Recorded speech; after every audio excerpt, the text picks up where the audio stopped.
રીંછનું જાદુ। આ વાર્તા છે સીતાપુર ગામની, જ્યાં રમેશ અને નીલમ રહેતા હતા। રમેશ એક ભરવાડ હતો અને નીલમ ઘરનું કામ કરતી હતી। સુરેશ ઘણું બધું કમાઈ શકતો ન હતો અને થોડા પૈસામાં તેમનું ગુજરાન ચાલતું ન હતું અને સાથે તેને બકરીઓનું ધ્યાન રાખવું પડતું હતું। ઓછી આવકના કારણે તેની પત્ની ખૂબ જ હેરાન થઈ જતી હતી।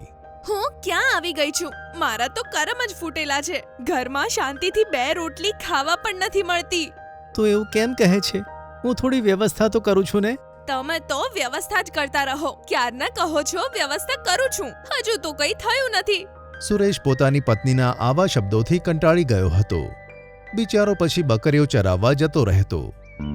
એક દિવસ જ્યારે તે પોતાની બકરીઓને ચરાવી રહ્યો હતો તો સામેથી વરુઓનું ઝુંડ આવ્યું। વરુઓના ઝુંડને જોઈને સુરેશની હાલત ખરાબ થઈ જાય છે અને તે બીકનો માર્યો ઝાડની પાછળ સંતાઈ જાય છે। પછી વરુઓના ઝુંડે એક એક કરીને તેની બધી બકરીઓ પર આક્રમણ કર્યું અને તેની બધી બકરીઓ તેની સામે જ મરી ગઈ। સુરેશ ઝાડની પાછળ બેઠો બેઠો રડવા લાગ્યો, કારણ કે તેની બધી બકરીઓ તેની આંખોની સામે મરી ગઈ અને તે કશું જ કરી ન શક્યો। રડવાનો અવાજ સાંભળીને એક રીંછ ત્યાં આવી જાય છે। તે આજુબાજુ જુએ છે કે કોણ રડી રહ્યું છે। રીંછને જોઈને સુરેશ ભાગવા લાગ્યો। ત્યારે રીંછ પોતાની જાદુની શક્તિઓથી તેની સામે આવી જાય છે અને કહે છે, તું કેમ રડી રહ્યો છે? તને શું તકલીફ છે? અરે, આ રીંછ તો બોલે પણ છે। હા, મારામાં એવી શક્તિઓ છે કે હું કંઈ પણ કરી શકું છું। હું એક જાદુઈ રીંછ છું। તું કહે, તને શું થયું છે? હું અહીંયા મારી બકરીઓને ચરાવવા આવ્યો હતો, પછી એક વરુઓનું ઝુંડ આવ્યું અને મારી બધી બકરીઓને ખાઈ ગયું। હું કશું જ કરી ના શક્યો। હવે હું ઘરે જઈશ તો મારી પત્ની ખૂબ જ ગુસ્સે થશે। મારી પાસે ખાવા પીવા માટે કશું જ નથી। હું તો આ બકરીઓને કારણે જ ઘર ચલાવતો હતો। હવે હું શું કરું? મને કશી જ ખબર નથી પડતી। તું તો વધારે જ હેરાન લાગી રહ્યો છે મને। પછી રીંછ પોતાના મોઢામાંથી 2 સોનાની ઈંટ કાઢે છે। આ જોઈને સુરેશ તો ખૂબ જ ખુશ થાય છે। હા, આ સોનાની ઈંટ તે મોઢામાંથી કેવી રીતે કાઢી? તું તો સાચે જ જાદુઈ રીંછ છે। હા, તને જ્યારે મારી જરૂર પડે ત્યારે બૂમ પાડી લેજે। તારો અવાજ સાંભળીને હું આવી જઈશ। તું જરાય ચિંતા ન કરતો। જો તને કોઈ પણ મુશ્કેલી હોય ને તો મને બોલાવજે। અને સુરેશ ખૂબ જ ખુશ થઈ જાય છે। પછી તે 2 ઈંટો લઈને ઘરે આવે છે। ઘરે આવીને તે ઈંટો તેની પત્નીને બતાવે છે। આજે બકરીઓ ક્યાં ગઈ બધી? ક્યાં મૂકીને આવ્યા તેમને? પછી સુરેશ નીલમને સોનાની ઈંટો બતાવે છે। અરે, આ ક્યાંથી મળી તમને? ક્યાંથી લાવ્યા? કહો। મને એક જાદુઈ રીંછ મળ્યું। જ્યારે હું જંગલમાં રડતો હતો તેને મને આ સોનાની ઈંટો આપી। જંગલમાં વરુ આવ્યા અને આપણી બધી બકરીઓ ખાઈ ગયા અને મારું દુઃખ સાંભળીને તેને મને આ સોનાની ઈંટો આપી દીધી। જો તે જાદુઈ રીંછ છે તો તેનો ઉપયોગ કરીને આપણે ખૂબ અમીર થઈ જઈશું। હા હા, તેણે મને તેને બોલાવવાની રીત કીધી છે।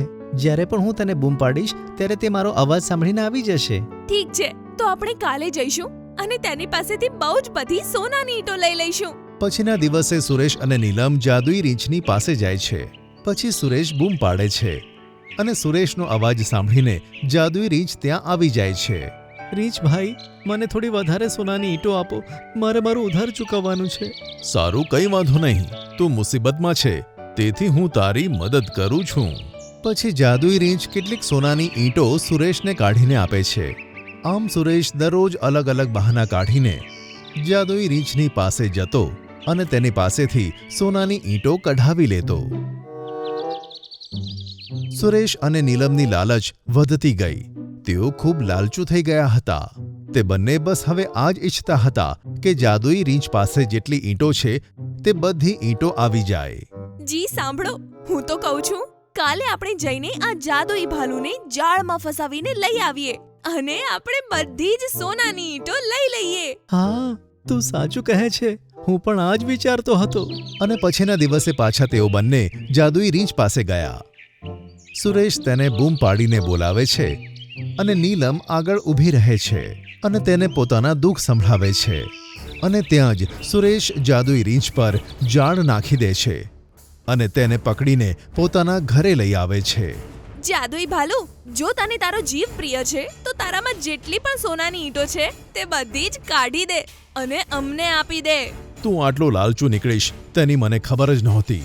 હું તો તને તારી મુશ્કેલીમાં મદદ કરતો હતો. હવે હું તમને ઈંટો નહીં આપું તમારા જેવા લાલચુ લોકોને. પછી નીલમ ગુસ્સામાં જાદુઈ રીંછને લાકડીઓથી માર મારે છે. જાદુઈ રીંછ જોરથી ત્રાડ પાડે છે અને નીલમ પાછળ જતી રહે છે. જાદુઈ રીંછ તેનો હાથ પોતાના મોઢામાં લઈ લે છે. છોડો, અરે છોડો, છોડો, અરે છોડો મને, અરે છોડો મને, અરે છોડ ભાલુ, મને છોડ. તમારા જેવા લાલચુ લોકોને આ જ રીતે પાઠ ભણાવવામાં આવે છે. એક તો મેં તમારી મદદ કરી અને ઉપરથી તમે મને લાકડીઓનો માર મારી રહ્યા છો. રીંછભાઈ, મને માફ કરો. છોડી દો મારી પત્નીને, એને આમ ન મારો. સારું, હું તેને છોડી રહ્યો છું, પણ એક વાત યાદ રાખજે, તમે લોકો મારા ભરોસાને લાયક નથી અને હું હવે તમારી કોઈ મદદ નહીં કરું. પછી જાદુઈ રીંછે તેમને જેટલી સોનાની ઈંટો આપી હતી તેટલી પાછી લઈ લીધી. પછી સુરેશ અને નીલમ રસ્તા પર આવી જાય છે.